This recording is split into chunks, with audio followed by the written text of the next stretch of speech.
Hello there and welcome to Lower 6th Further Maths A-Level. This is the core part of the sample assessment material and this is question 1a, roots of polynomials questions. So we have the three roots of our polynomials, alpha, 5 over alpha and alpha plus 5 over alpha minus 1. Hence solve completely the equation f of z equals 0. Okay, so that effectively means find what these three roots are. Okay, so what we're going to use here is this minus 15 here, and we're going to use the fact that alpha times beta times gamma is going to equal minus d over a. So remember, this corresponds to a being the coefficient of z cubed, b being the coefficient of z squared, c being the coefficient of z, and d being the coefficient of the term at the end. Okay, so when we multiply our three roots together, alpha, 5 over alpha, and alpha plus 5 over alpha minus 1, we're going to get minus d over a. So that's minus of minus 15 over 1, which is 15. So when we times our three roots together, alpha times 5 over alpha times alpha plus 5 over alpha minus 1, we're going to get double negative of 15, so that's 15. Now we need to go ahead and work out what alpha is, so we're going to have two bits cancel out here, divide through by the 5, and we're going to get alpha plus 5 over alpha minus 1 equals 3.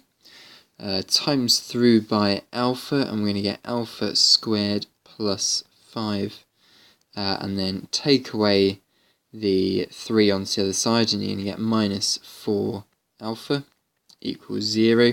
Let's just tidy this up so it looks a bit more like a quadratic. And we get this thing here. Now we can't, I've had a look, we can't do the brackets on this, so we'll complete the square instead. So alpha minus 2 squared, take away 2 squared is 4 plus the 5. That gives me alpha minus 2 squared equals minus 1. So that's going to be alpha minus 2 equals plus or minus I. So alpha is going to be 2 plus or minus I. Okay, great. So alpha is 2 plus or minus I. So plug the 2 plus I back into one of these roots here, and you get alpha is 2 plus I, 2 minus I. And for one of the roots of the polynomials, you also get alpha equals 3. Okay. Right, so the second part, so these are our three solutions here. This is the answer to part A. Find the value of P. So the value of P, let's go back to our formula here. The sum of our roots is going to equal minus B over A. So what we've got here is we've got minus p over 1, so that's minus p. So in our formula here, minus p is going to equal 2 plus I, add 2 minus I, add 3.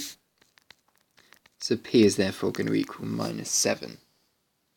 Okay, so it's using those formulas from the roots of polynomials to answer this question here. 7 marks for this.